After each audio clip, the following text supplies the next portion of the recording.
merupakan sebuah kebahagiaan yang luar biasa manakala kita kedatangan tamu yang terhormat Hafidz Quran sebagai tuan guru dan sekaligus sebagai umarok yang harus dan wajib kita muliakan perpaduan antara syariah dengan manajemen dengan birokrat, sesuatu yang sangat kita banggakan. Mudah-mudahan kehadiran beliau Tuan Guru Gubernur NTB memberikan pencerahan, memberikan keberkahan bagi kita semuanya, terutama mengembalikan kejayaan Islam dipimpin oleh ulama. Terima kasih kepada Tuan Guru dan mudah-mudahan Allah Subhanahu wa taala memberkahi panjenengan dalam memimpin umat, di dalam membimbing umat dan memberikan bimbingan untuk mengantarkan Indonesia kepada cita-citanya yang tinggi, yaitu baldatun thayyibatun wa rabbun ghafur. Sekali lagi kita sangat bahagia silaturahim kita dengan beliau yang terutama adalah silaturahim dalam masalah ilmu. Alhamdulillah beliau ahli ilmi dan kita adalah lembaga ilmu. Silaturahim kita dengan beliau adalah dengan Quran. Kalau beliau hafid Quran dan kita mempelajari Quran. Silaturahim kita dengan beliau adalah silaturahim dakwah, karena selama kita hidup kita dakwah kepada Allah. Silaturahim kita adalah memperbaiki umat, islah dan sholat, karena kita semuanya menghendaki kesolahan dan islah umat ini. Mudah-mudahan silaturahim ini tidak pernah terputus, karena iman, islah, dakwah tidak pernah terputus. Adapun silaturahim kita dengan beliau sebagai gubernur adalah sementara. Mudah-mudahan yang mendatang bukan hanya gubernur tapi presiden. Saya kira terima kasih. Mudah-mudahan silaturahim diberkahi oleh Allah Subhanahu wa taala. Terima kasih. Assalamualaikum warahmatullahi wabarakatuh.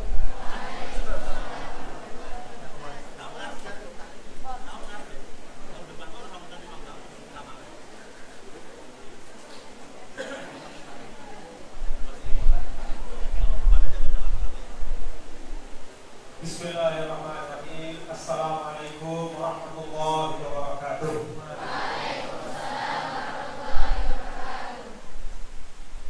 Alhamdulillah, wassalatu wassalamu ala Rasulillah wa ala alihi wa sahbihi wa man tabi'ahu ila yaumil qiyamah. Amma ba'du. Yang saya muliakan, saya banggakan, Muassis Ma'had, Bapak Kiai, Bapak-bapak, para asatidz, para murabbin, para mudarrisin, para mudarrisat, Bapak Ibu, para pembimbing dan pengasuh yang semua kita doakan bersama anak-anakku semua ya, kita doakan guru-guru kalian semua, para pembimbing kalian semua selalu diberi kesehatan dan keafiatan oleh Allah Subhanahu wa taala. Anak-anakku, para tholibat, para pelajar, para santriwati yang saya cintai dan saya banggakan. Alhamdulillah, pada pagi hari ini saya Muhammad Zainul Majdi, sering disebut dengan Tuan Guru Baja. Saya datang ke pondok pesantren Ibnu Abbas ini bersilaturahim dengan para pimpinan, para asatidz, para ustadzah dan anak-anakku semua, para santriwati, adalah untuk mengokohkan silaturahim dan ukhuwah di antara kita semua.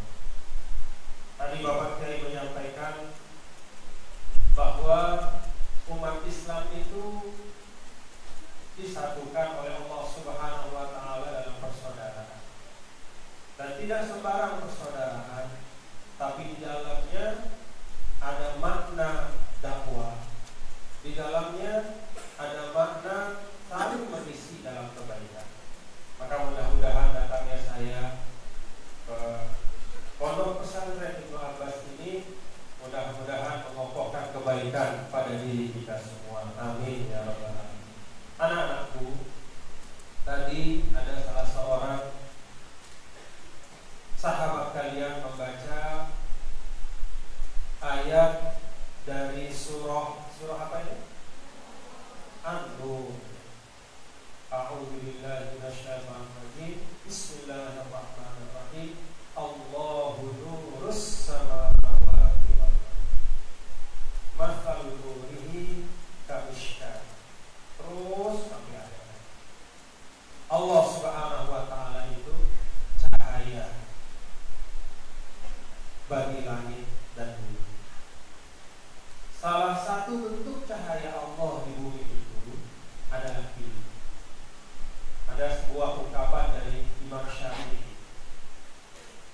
Beliau Imam Syafi'i itu pernah di suatu masa, tahu Imam Syafi'i anak-anakku ya? Imam Syafi'i itu adalah salah satu dari imam besar yang sangat berjasa meneruskan ilmu dari Nabi kita Nabi besar Muhammad Sallallahu Alaihi Wasallam sampai kepada kita sekarang. Imam Syafi'i punya guru, namanya salah satu gurunya namanya Waqi' Ibnul Jarrah. Imam Syafi'i belajar bersama Waqi', duduk bersimpuh. Beliau merasa bahwa ilmu ini agak sulit masuknya. Sekarang saya baca, besok sudah agak lupa saya. Maka dia datang kepada guru yang namanya Waqi' Ibnul Jarrah, mengadukan dan bertanya, seperti kalian mungkin anak-anak bertanya kepada ustaz, kepada kiai, kepada guru kalian. Apa kata Imam Syafi'i? Syakautu ila Waqi' su'ahin.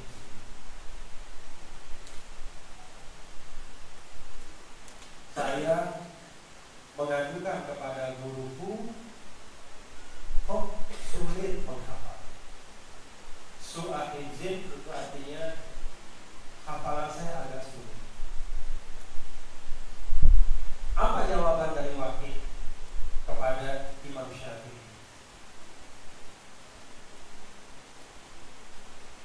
Waqi' memerintahkan Imam Syafi'i itu untuk melakukan satu hal, tarkul ma'asi. Imam Syafi'i diperintahkan oleh gurunya jauh-jauh dari segala macam perbuatan yang tidak baik. Kemudian Waqi' mengatakan kepada muridnya Imam Syafi'i itu, wa akhbarani bi anna al-ilma nurun wa nurullah la yuhdani. Kemudian guruku memberitahuku bahwa ilmu itu adalah cahaya Allah, dan cahaya Allah tidak akan diberikan kepada orang yang suka berbuat yang tidak baik. Nah, jadi di dalam pesan gurunya ini, Imam Syafi'i menjelaskan kepada kita bahwa gurunya mengingatkan ilmu itu adalah cahaya Allah. Jadi kalau tadi kita membaca atau menyimak Allahu nurus samawati wal ardh, maka salah satu bentuk dari nur Allah di dunia itu adalah ilmu pengetahuan. Maka anak-anakku, kalian yang ada di pondok pesantren Ibnu Abbas ini sedang mencari cahaya Allah. Resepnya sama seperti resep yang diberikan kepada Imam Syafi'i oleh gurunya. Apa resepnya untuk mendapat cahaya Allah itu? Tarkul ma'asi. Jadi tinggalkan hal-hal yang tidak baik, tinggalkan perbuatan-perbuatan yang hanya menghabiskan umur tapi tidak menambah amal, tinggalkan perbuatan yang hanya merusak konsentrasi tetapi tidak memberi kemanfaatan.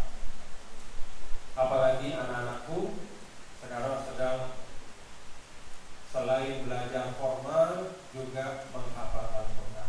Alhamdulillah, tidak banyak anak-anak para santriwati, anak-anak seusia kalian mendapat nikmat dari Allah Subhanahu wa Ta'ala untuk menghafal Al-Quran. Kalau ilmu-ilmu itu disusun seperti orang misalnya menyusun rak buku atau menyusun dalam bentuk piramida. Kalian tahu piramida kan ya? Piramida itu bawahnya lebar, ujungnya mengecil dan menyempit. Maka kalau ilmu-ilmu itu disusun dalam satu susunan seperti piramida yang menempati tempat yang paling tinggi di puncak dari piramida itu adalah ilmu-ilmu tentang Al-Quran. Jadi kalian sekarang sedang belajar menapaki piramida itu, belajar banyak ilmu, dan insya Allah pada akhirnya nanti dengan menghafal Al-Quran akan sampai di puncak. Amin ya Rabbal alamin. Dan memang anak-anakku sekalian, para santriwati, kalau dalam konsep Islam, harapan Islam itu sederhana kepada kita semua. Kalau di dalam salah satu ayat Al-Quran disebut wallahu yad'u ila daris salam wa yahdi man yasha'u ila siratin. Jadi Allah Subhanahu wa taala itu menyerukan kita dengan agama ini agar kita semua sampai kepada Darussalam. Darussalam kalau di dalam penjelasan para ulama kita itu disebut kebahagiaan yang nanti di akhirat. Nah, kebahagiaan yang nanti di akhirat itu diawali dengan kebaikan yang ada di dunia. Maka ada doa satu jagat yang ada di Suratul Baqarah. Kalau tidak salah ayat 200 ya, atau 201. Apa itu? Rabbana atina fid dunya hasanah wa fil akhirati hasanah wa qina adzabannar. Doa sapu jagat itu kita minta kepada Allah akhirat kita baik, dunia kita baik. Nah, kemudian ada satu ungkapan, suatu riwayat ungkapan para ulama, man arada dunya fa'alaihi wa man arada akhirata fa'alaihi wa man aradahuma fa'alaihi. Kalau di ayat yang pertama tadi Allah katakan, ayo semuanya umat Islam dan semua manusia diajak kepada rumah keselamatan, kebaikan di akhirat nanti. Kebaikan di akhirat nanti didahului dengan kebaikan di dunia. Rabbana atina fid dunya hasanah wa fil akhirati hasanah wa qina adzabannar. Maka kemudian dalam riwayat ini disebutkan kepada kita kuncinya. Kalau ingin baik di dunia, kalau ingin baik di akhirat, itu kuncinya satu. Apa itu? Wa man aradahuma fa'alaihi, yaitu dengan ilmu pengetahuan, belajar. Jadi kunci dunia kita ini baik, belajar. Kunci akhirat kita baik, belajar. Mau mulia di dunia, belajar. Mau mulia di akhirat, belajar. Dan kemuliaan itu, anak-anakku, tidak ada keharusan atau batasannya bahwa harus laki-laki maka akan bisa mendapat kemuliaan yang lebih dibanding perempuan. Tidak ada. Dalam Islam, mencari ilmu itu adalah hak dan juga kewajiban bagi likulli muslimin wa muslimah, laki maupun perempuan. Ada yang kenal Sayyidah Aisyah? Siapa Sayyidah Aisyah, anak-anakku? Sayyidah Aisyah itu adalah hibbatul Rasul. Hibbatul Rasul itu artinya istri yang sangat dicintai oleh Nabi kita, Nabi Muhammad sallallahu alaihi wasallam. Tidak hanya karena fisiknya atau kecantikannya, tidak hanya karena akhlaknya, tapi juga karena ilmu pengetahuan. Maka Sayyidah Aisyah ini, anak-anakku, pada zaman hidupnya Nabi besar Muhammad sallallahu alaihi wasallam, beliau menjadi tempat bertanya bagi sahabat-sahabat yang lain. Ketika Rasul sudah meninggal, beliau lebih lagi menjadi rujukan dan tempat pertanyaan. Jadi kalau ada masalah-masalah hukum, sahabat-sahabat, bahkan sahabat yang senior sekalipun datang kepada Sayyidah Aisyah bertanya. Termasuk termasuk dari yang berguru kepada Sayyidah Aisyah itu namanya Abu Bakar As-Siddiq. Tahu Abu Bakar As-Siddiq? Apanya Sayyidah Aisyah? Ayah. Jadi ayah berguru kepada anaknya yang perempuan. Kenapa ayah ini berguru kepada anaknya yang perempuan? Padahal ayah ini adalah seorang sahabat yang paling utama, sahabat nomor 1 yang menemani Rasulullah SAW hijrah dari Mekah ke Madinah, yang mengganti Rasulullah SAW menjadi khalifah setelah beliau wafat, yang mengimami sholat pada saat Rasulullah SAW masih hidup tapi berhalangan. Itu Abu Bakar. Orang yang sehebat itu bertanya dan belajar kepada seorang perempuan yang juga anaknya yang namanya Aisyah. Kenapa? Apa sebabnya? Semata-mata karena Aisyah radhiyallahu anha memang memiliki ilmu yang istimewa. Jadi ini satu contoh sederhana anak-anakku dari sejarah Islam, bahwa seorang perempuan yang berilmu maka dia akan mulia semulia-mulia.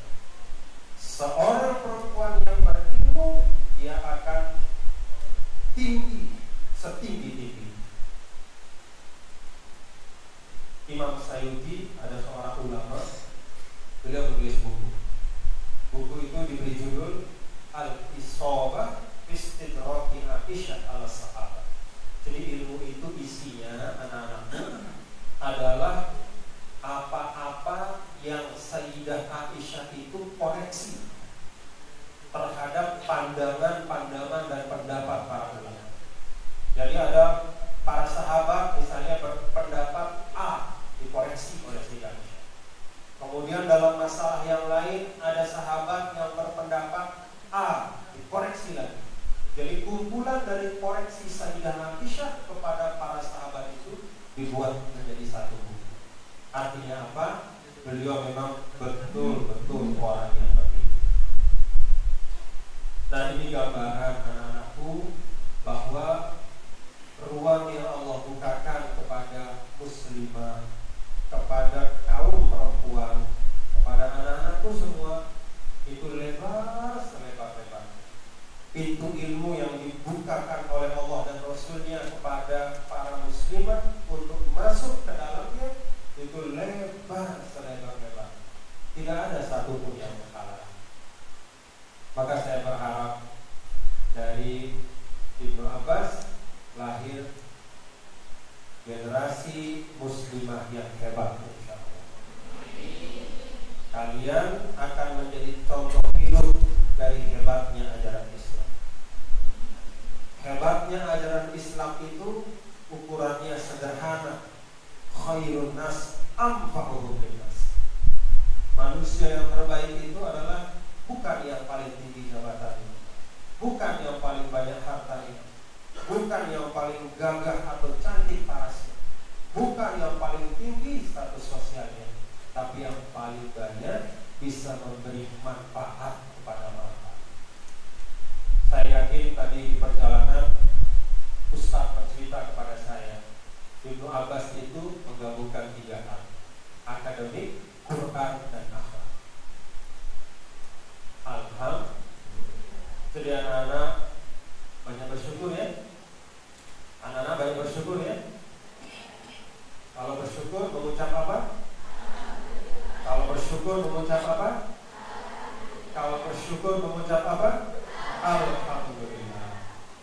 Syukur kalian di tempat yang baik, di bawah asuhan orang-orang baik, diajarkan ilmu-ilmu yang baik, dan disiapkan cita-cita yang mulia ke depan. Insya Allah menjadi sebaik-baik muslimah. Amin ya rabbal alamin. Nah, anak-anakku sekalian, saya itu dari Lombok. Ada yang dari Lombok kan? Lombok mana?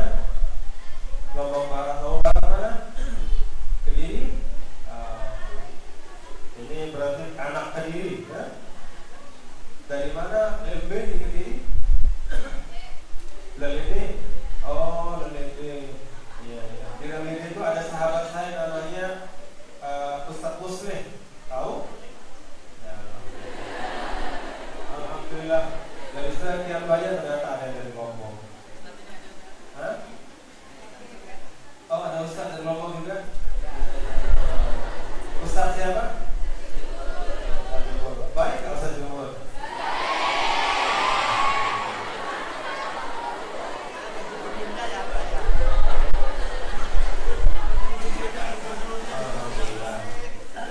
Benar-benar baik ya, bukan karena ada saya di depan kan?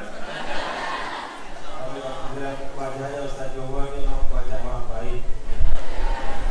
Orang Lombok itu baik-baik semuanya.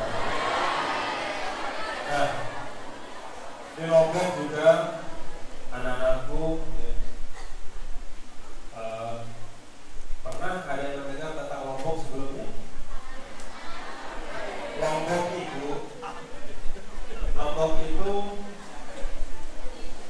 sering dipahami bahwa Lombok itu artinya cabai. Padahal bukan itu maksudnya. Jadi Lombok itu dari bahasa Sasak Lombok. Lombok, pengucapannya Lombok, tapi kan tertulisnya Lombok. Apa arti Lombok? Lombok itu artinya lempeng. Apa bahasa lempeng? Lurus. Istiqomah atau hanif atau lurus. Jadi Lombok itu artinya lempeng.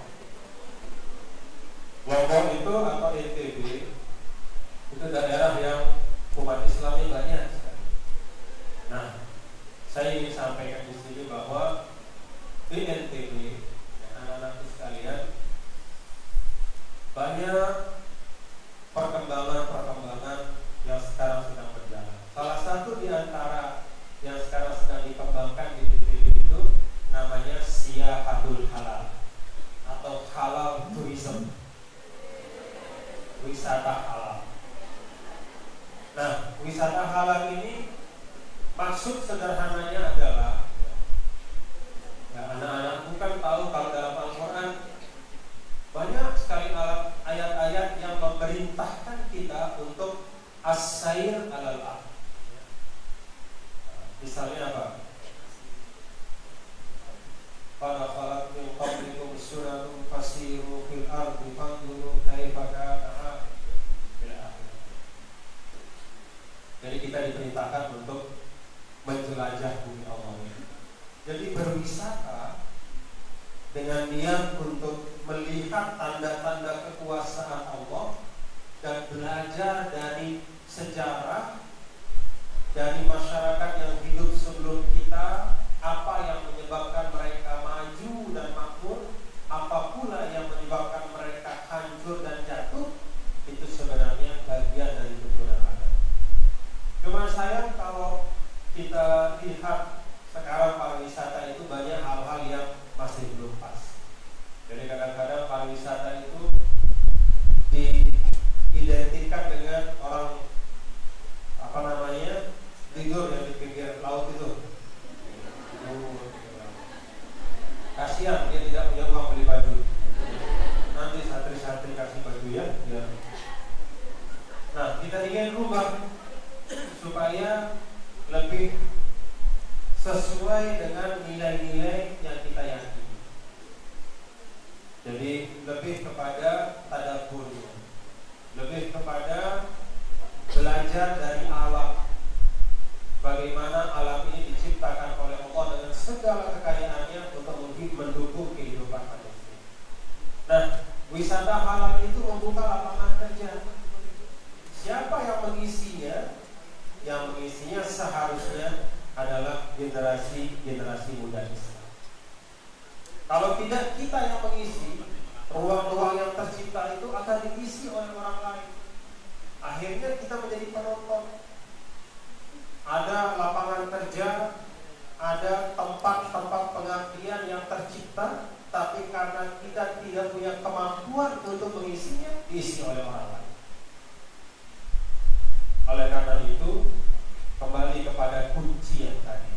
Kalau kita ingin bisa mengisi ruang berkhidmat di negara ini, mulai dari pekerjaan apapun sebagai sebagai pedagang, sebagai guru, sebagai pejabat pemerintah, sebagai hakim, sebagai polisi, sebagai tentara, sebagai ustaz, sebagai ustazah, sebagai apapun, fa'alaihi bil ilmi.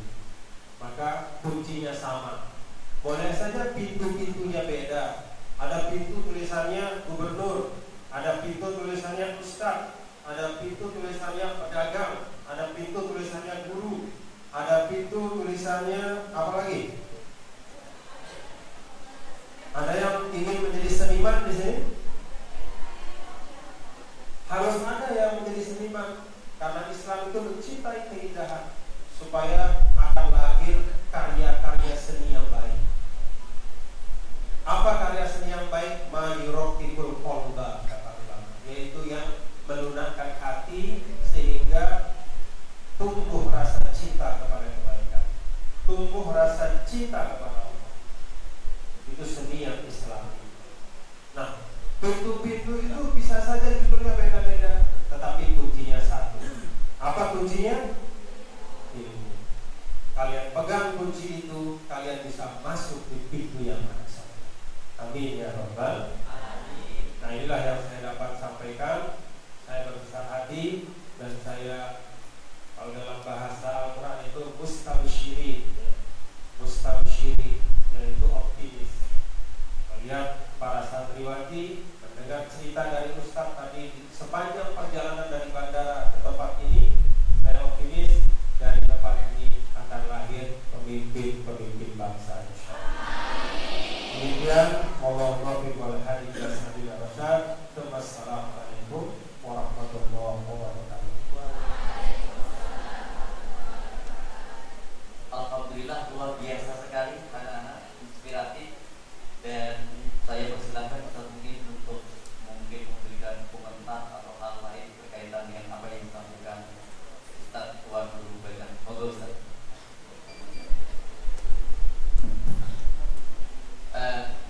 Teman-teman semuanya, alhamdulillah. Ketika beliau ceramah, saya teringat ada Umar bin Abdul Aziz yang kata ulama, biasanya kalau ada raja, maka mereka adalah murid kami.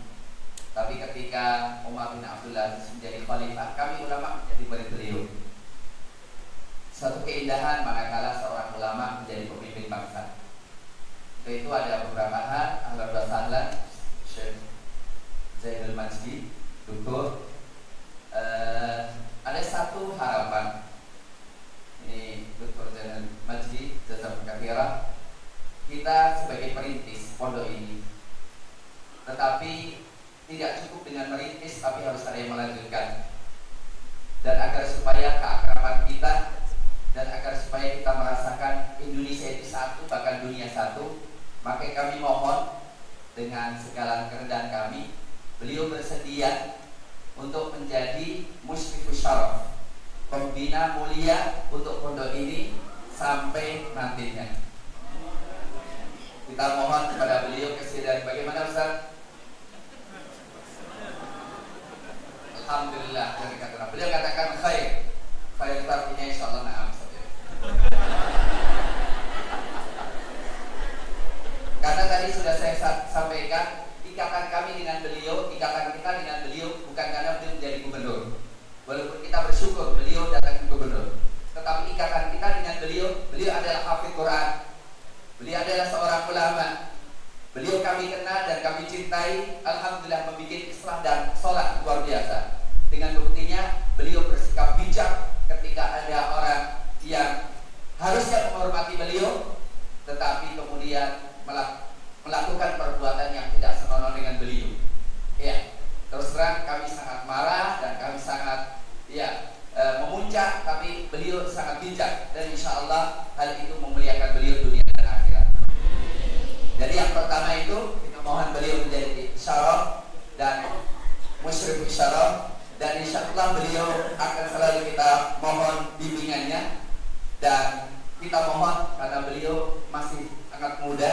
Ya, kalau kami sudah dipanggil oleh Allah, maka insya Allah beliau menggantikan kami untuk meneruskan membimbing pondok ini. Ya. Dan yang kedua, ada satu Dr. Zainal Majdi Jazakallahu khairan, qabla takriban 10 sinin ana iltaqaitu bi wakil Rais Al-Muhafidz Nusa Tenggara Barat. Tahaddatsu ma'ahu bi sya'ni as-siyasah. Jadi kita kenal dengan salah satu wakil gubernur NTB 10 tahun yang lalu. Saya mengatakan Lombok ini adalah daerah pariwisata yang paling luar biasa. Dan Al-Qur'anul Karim mengingatkan tafsiratan wa dzikra likulli 'abdin munib.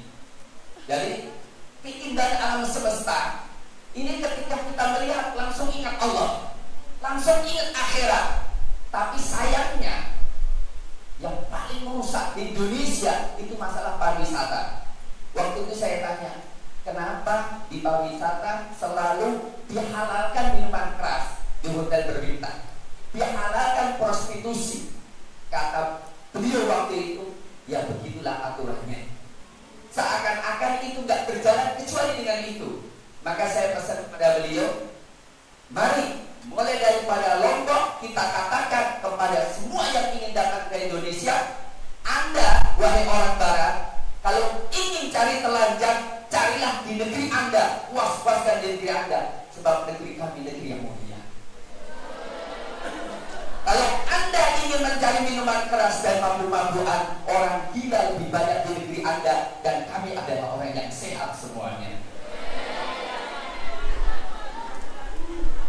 Tetapi kalau kalian ingin keindahan alam semesta, ketinggian akhlak, ketinggian moralitas, ketinggian budaya, silahkan datang kepada kami dan hormatilah budaya kami, maka Anda menjadi orang yang paling mulia di sisi kami.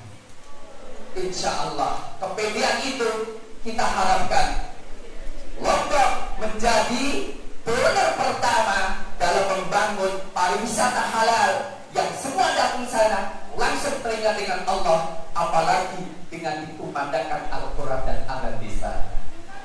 Mudah-mudahan Dr. Zainal Majdi diberikan bimbingan oleh Allah untuk memecahkan rekor. Lombok adalah pariwisata yang menunjukkan keagungan Allah dan kebesaran Islam dan kesuksesan pemimpin Muslim. Amin ya rabbal alamin. Sekali lagi terima kasih. Jazakallahu khairan katsiran Syekhana Dr. Zainal Majdi. Barakallahu fi halihi wa fi iqamatihi wa fi kulli syu'unihi. Assalamualaikum warahmatullahi wabarakatuh. Syukur kepada Ustaz Muhyiddin. Dan selanjutnya kita akan saksikan pemberian kenang-kenangan dari Ibnu Abbas kepada Tuan Guru Gajah yang akan disampaikan oleh Al-Ustaz Dr. Haji Muhyiddin Basri kepada